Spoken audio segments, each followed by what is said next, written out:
So we are here in the new studio. I wanted to do a second part of the podcast, maybe more focused on questions, quick fire questions. I got this idea from a French journalist called Hugo Décrypte. I have a couple questions regarding AI. I think we'll stay on the subject. And I'll just ask for a yes or no, a couple of questions, and then if you want to give a bit more context, we can after. Is artificial general intelligence achievable within the next 10 years? We don't know. It could be. Could be. Should AI generated content, art, code, writing, or AI drug discovery, can it be eligible for patent or copyright? Yes. Can AI ever truly understand a concept, or is it just advanced pattern matching or machine learning?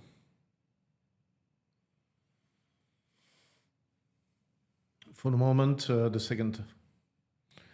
Okay. Will AI widen the wealth gap between developed countries and developing nations? Could be.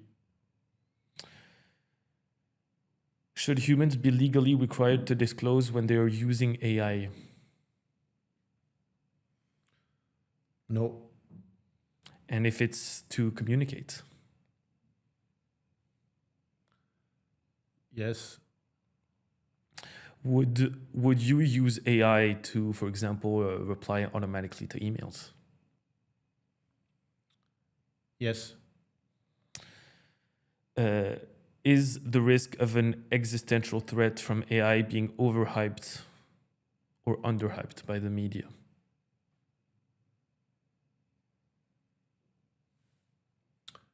For today, overhyped. For the future, we need guardrail. We need guardrails. Okay, so maybe the next question is, are you okay with how Europe is regulating AI, or are you more turning to how the US or China is doing it? Europe has done well putting some regulation in place. It's good.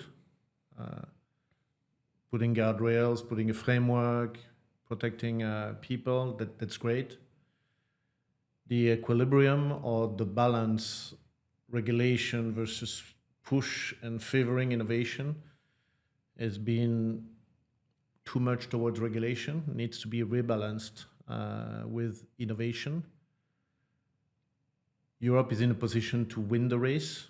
If we rebalance, we can win it.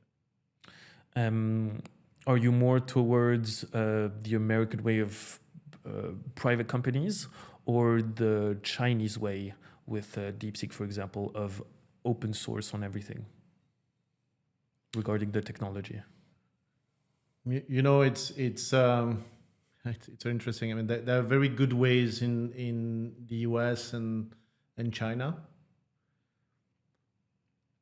I like the boldness in the US and what the US has been creating, far ahead of the other two regions. Definitely China is in a catch-up race. So everybody is using its own means to get there.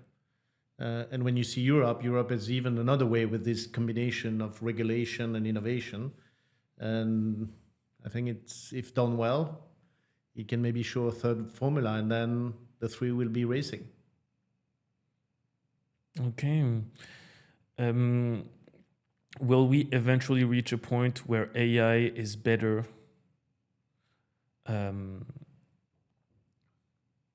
at healthcare than humans? I don't believe healthcare can be done without humans. Some tasks can be done with AI, and sometimes when there is no human available because the personnel is not there, it's not available in the hospital, it's not available in the GP practice outside of the hospital, AI can help versus nothing. But the human touch in healthcare, I believe, and it might be a bias, I recognize that, I believe it's going to stay. Okay.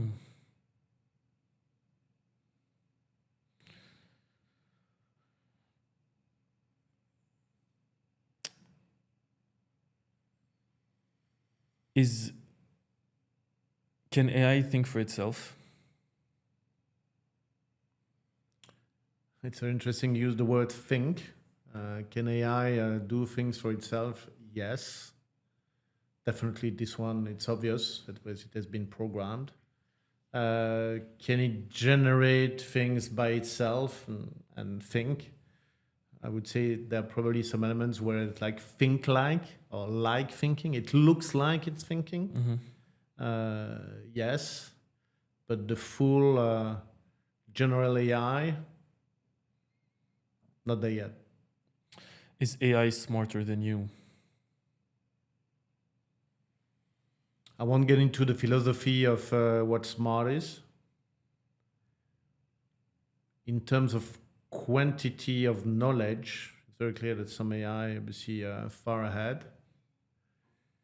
If you think about different reasonings, like mathematics, physics, different models, recognizing patterns, I mean, it is demonstrated that AI can be better than me, than some physicians, radiologists, and so on and so forth.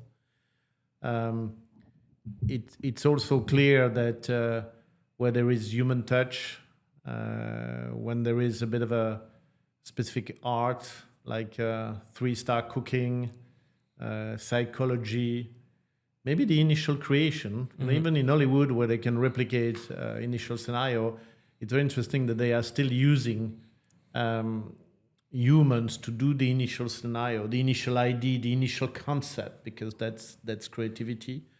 So that's where these more like intuition, personal touch is still very unique.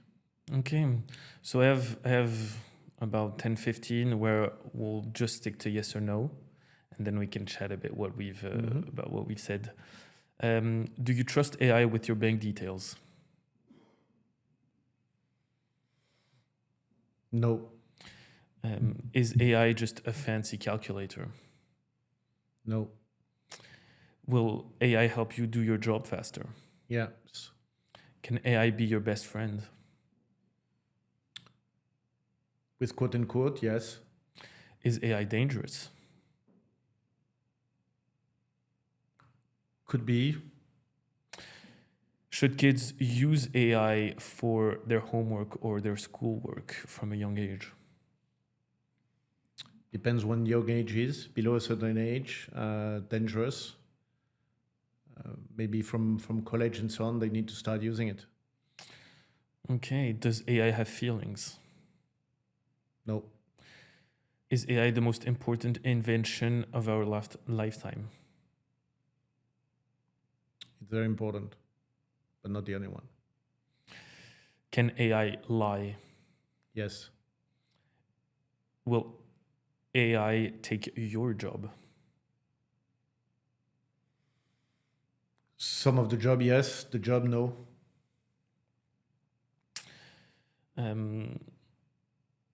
Is AI good for the world? Yes. Can also be bad. Does AI sleep? No. Should we be afraid of AI? Yes. And we can also work, and we should also work with it and learn. And then one last question, and it relates kind of to a quote of a film, an old film about robotics, which is, can AI write a poem? Can AI create a beautiful masterpiece? AI can write a poem. Yes, it can. For the moment, it will replicate a lot of what it has learned and fed with. In the future, from scratch, as I said, creativity is probably an area where competition might last for long. And I don't know if you remember this quote, but it's from the movie I, Robot. And I think the the complexity of it and the complexity of everything that's being created with AI is this innovation part of creating something new. As you said, AI is trained on AI. AI is trained on data, and machine learning uses that data to deduct an answer that's the best answer. But this creation part, when we talk about art, we talk about personalized ecosystem for healthcare. We talk about certain types of applications, whether it's an app, an LLM, or robotics. We have so much data, and that's a big part of why AI is expanding as it is. But this little edge of, can we make it learn by itself with this new agentic kind of innovation in the AI space? We want it to learn by itself and bring us new ideas.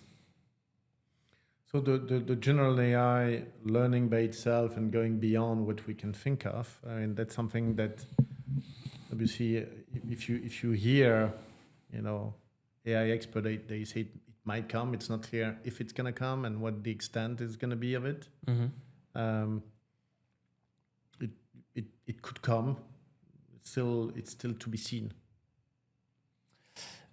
For a third part of the podcast, I thought we could end on some like an interesting aspect of the conversations that we've had and we've showcased to everyone watching, is maybe put a question on the table and have our different point of views kind of collide on certain subjects.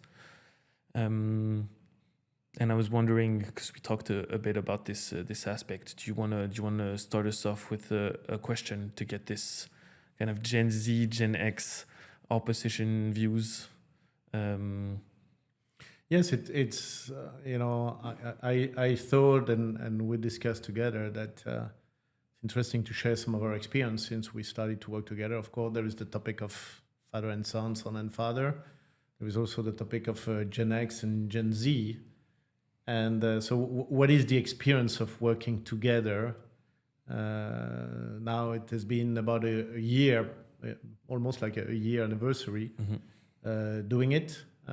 So what would you share, the good, the bad, what you learned, and what you look forward to? Yeah, so maybe this first father and son aspect, as we said and we talked about in our previous podcast, it's a new part of our relationship.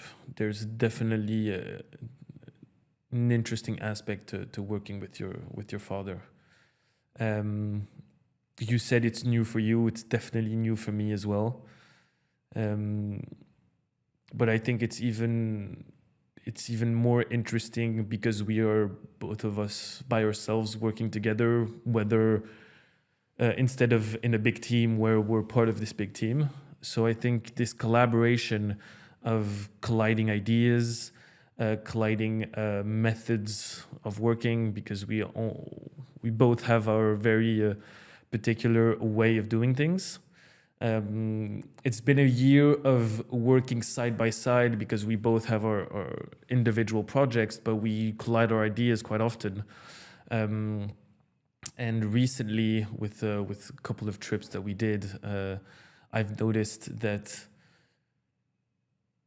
what I find most interesting and I lack in other people my age is experience.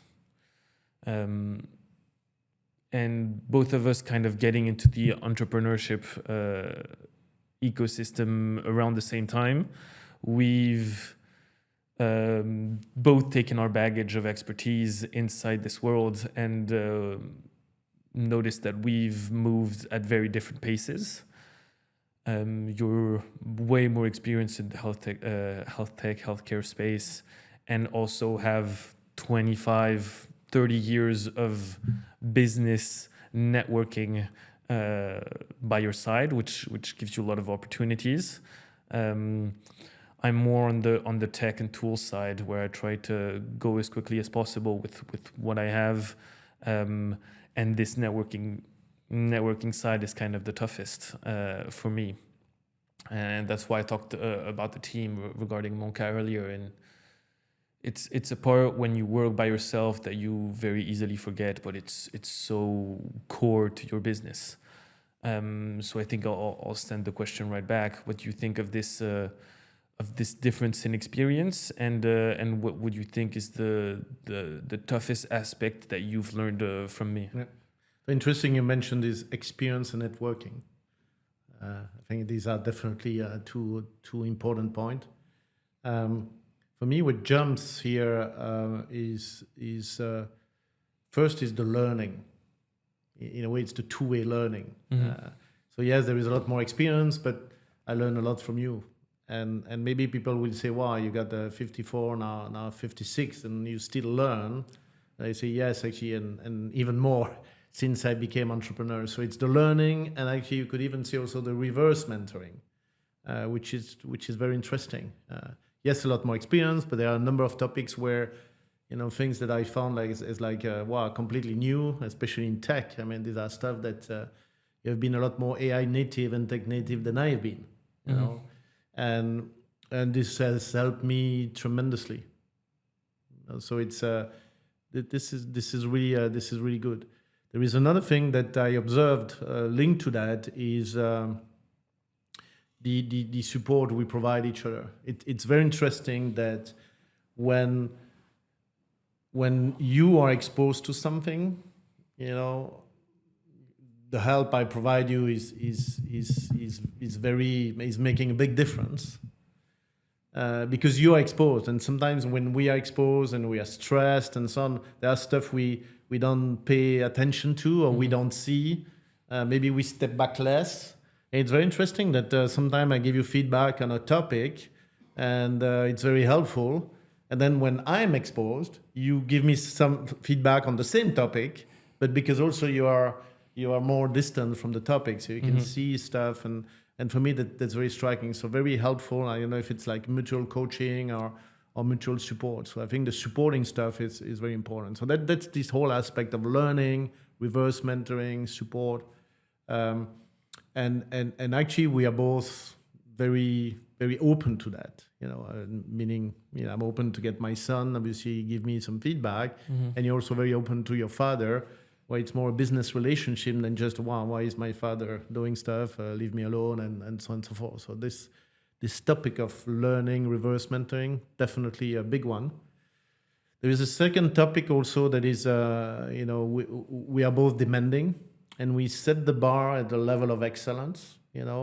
When we first discussed about working together, and you said that you would love to do that, we had a discussion where I said, look, I'm not going to do charity here. I'm going to do like obviously a company hiring somebody. So I said, yes, it's great, and let's work together. Yep. But I also said we need to generate the revenue that allow us to pay for it. So it was not, of course, as a father, I will always help you, but this is outside of the company. So this level of demand, excellence, the need to deliver, I think that's also something where we say, look, let's set the bar high, so that obviously it's going to drive us to the next level. There was also a third part which we had to adjust in terms of how do you provide guidance but leave the space. And I have to say we keep adjusting to that, because obviously now you are super comfortable to ask guidance or benefit from the experience. And I got a lot better also in leaving you the space, But yes, we keep adjusting, especially as we strengthen some of what we do. And so we want to do new stuff. Of course, we need to keep adjusting, but that's the other piece that I would mention. Okay. Maybe I'll ask you a question, because there is a lot of debate saying, well, Gen Z don't understand Gen X, or Gen X don't understand Gen Z. I mean, what's your view on that and your experience over the last year, and what are the the thought you would share with our auditors? I mean, there's so many different aspects of this question. So maybe I'll stick it to first the way we work. One thing that I've really attached to your way of doing, and I think you've got the experience to say that while working from home during COVID, you've noticed that working from home is impossible for you. Even if you don't meet everyone ever during the whole day, having a space where you work is essential when you're an entrepreneur. And that's one thing that I've attached a lot to our work together. I think one of the aspects that Gen X have kind of ignored is, or kind of put us down, is our motivation. I've seen a lot of videos, a lot of comments saying that people from our age group are lazy. And I think that's just a generalization of what you see on the internet. I'd say that there's a whole part of our generation, or my generation, Gen Z, that would give everything and work their asses off to show that they have a place in this ecosystem. And we put in the work. We do incredible hours, even though we have the tools to work much faster than before. We do even more. So I think that's kind of a barrier that there is between how we both work and what we both feel like is work. I think that comes a lot also with work-life balance, which has taken a big importance in the life of an entrepreneur. I think having social media at our disposal, we can see how some venture builders like YC Combinator kind of educates certain founders to give everything and work 24/7 on certain projects to make them work. And the European side, which is more you need a correct life, work balance, spend the time with your friends, your family, not be too stressed, otherwise you'll burn out and quit. So I'd say, and what I've noticed is that with your experience, I have this first aspect of how it works. It's also my responsibility as a Gen Z to go ask other people my age how they're doing, and get kind of this point of view of peer-to-peer, and also learn from this aspect, because I've noticed that although we work together, our way of thinking and the way we get opportunities is also quite different. Not that because you have more experience, but because we're at different stages of our reputation in the business.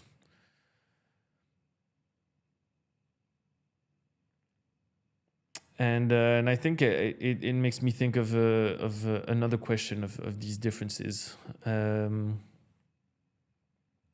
Whenever I see some new information about AI, because it comes quite regularly and I think weekly now, and we've kind of entered this interesting cycle where when ChatGPT releases the biggest model yet, a few weeks later Claude releases the best model yet, and then DeepSeek, and then Grok, and it kind of goes in a circle where I have every day something new to learn and a new tool to try and accommodate myself with inside of my work.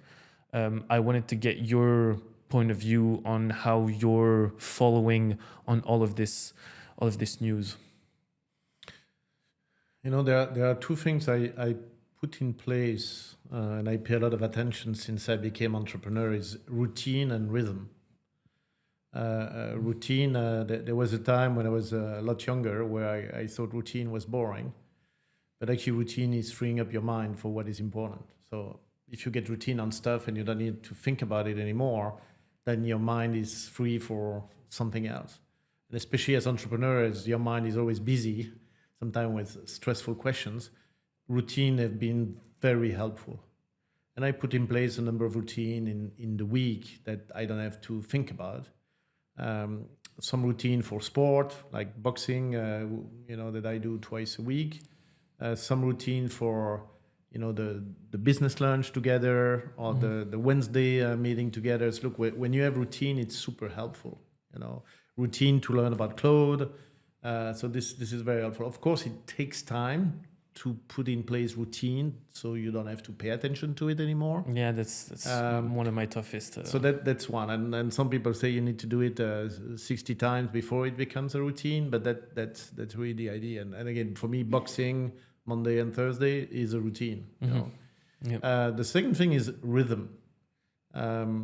It's obviously intensity when you work as an entrepreneur. You never stop thinking about your business. It doesn't mean you work in front of the computer 24/7, but you never stop thinking about it.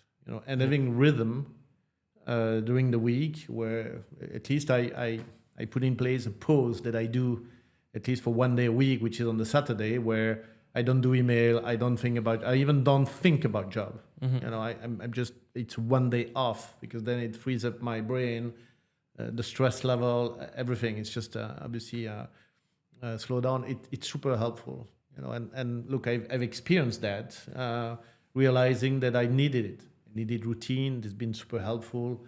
I needed to manage the rhythm. Of course, it's quite intense, almost 24/7 the rest of the week.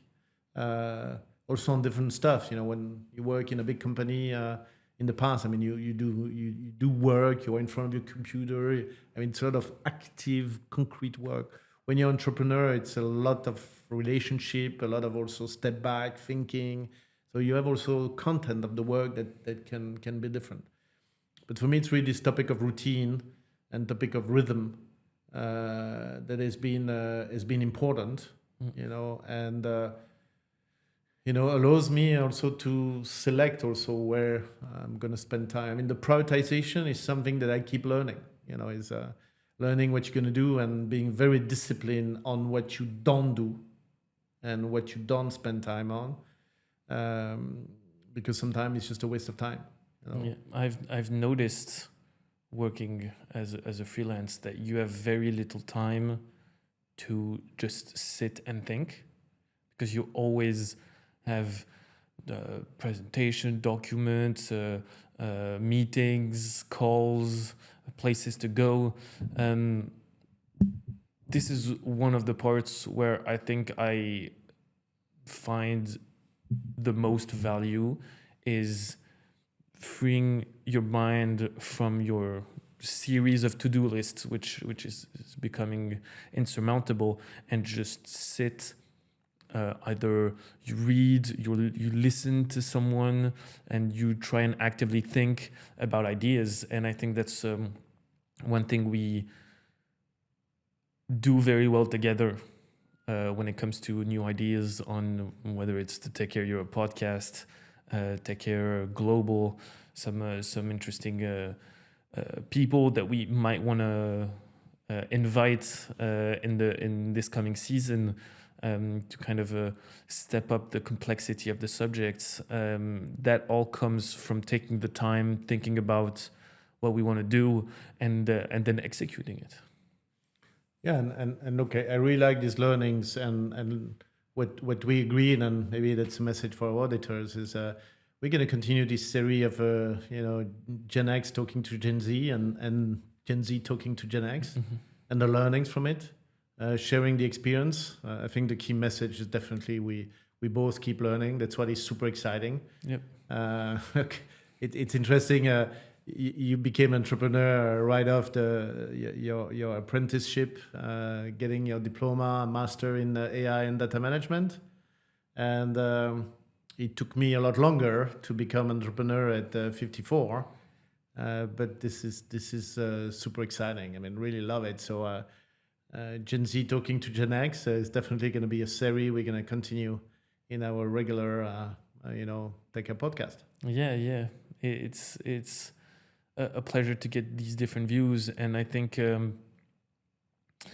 another question I have for Gen Z and Gen X, while we have the time, is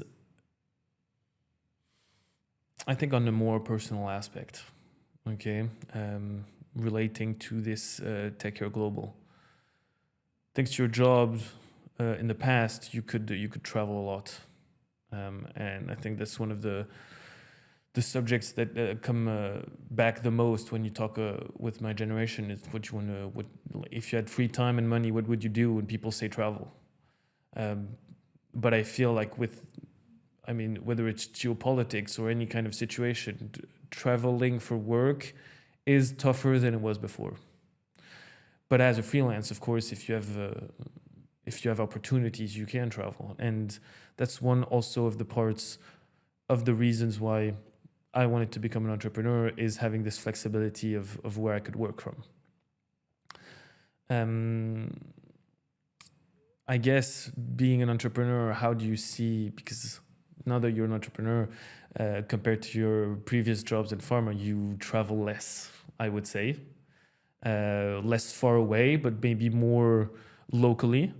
Maybe talk about this aspect of traveling and how it impacts your whether it's productivity, ideas, or how it positively impacts your network. Look, I will relate it to the routine, the rhythm, and the prioritization. I became entrepreneur at the end of 22. Ballas Invest has been creating at the very end of December 22. And by 31st of December 22, I left Sanofi, became entrepreneur on January 1st. I think the first step has been on exploring, discovering. It was a bit of a learning journey on the different conference to attend to, different activities I should get. And at the beginning, you need to explore before you can prioritize.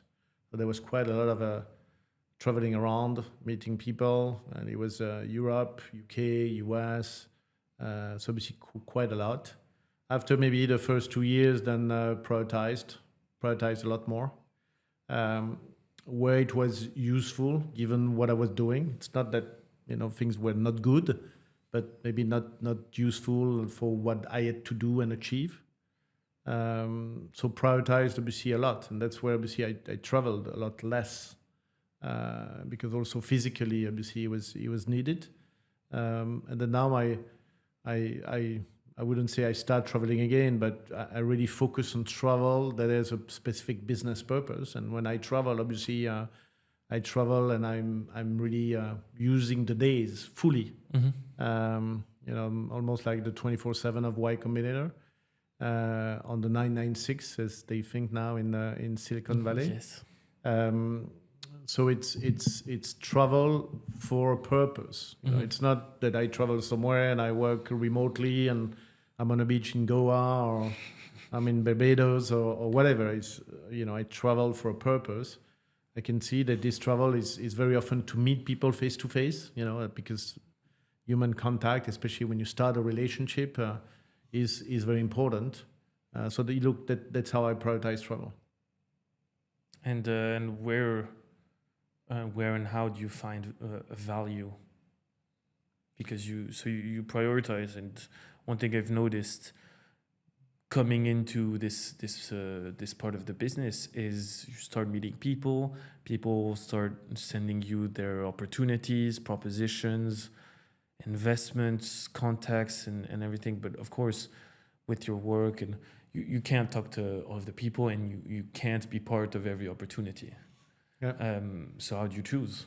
I mean, that's one of the big look. questions. It's also. I mean, you have to experiment. It's look. I'm obviously here living in Paris. I have a number of key people I work with, the companies we invested in, and so on. So Paris is definitely a focal point.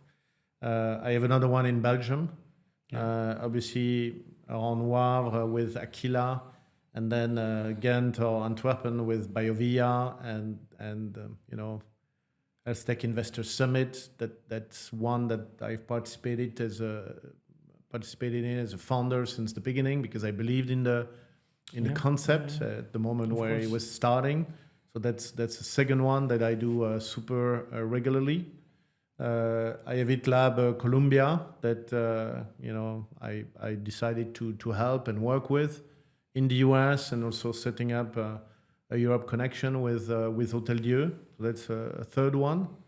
And then I obviously have a couple of more with companies, and I'm sure we'll talk about it. So I leave it as a teaser, especially given all my experience in Asia, and as we are take care globally.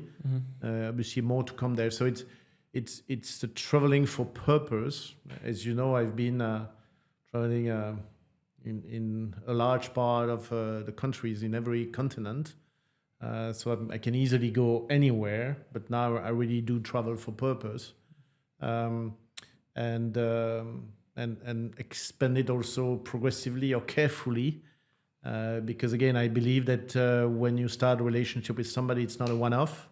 It's something that I want to focus on over time, to make it stronger and stronger, and actually very valuable both ways. Okay. Okay. Yeah. Building relationships takes time. Exactly. So that's maybe I suggest we close this chapter in Gen Z talking to Gen X for this time, and as we said, next podcast we'll talk about more. Yep.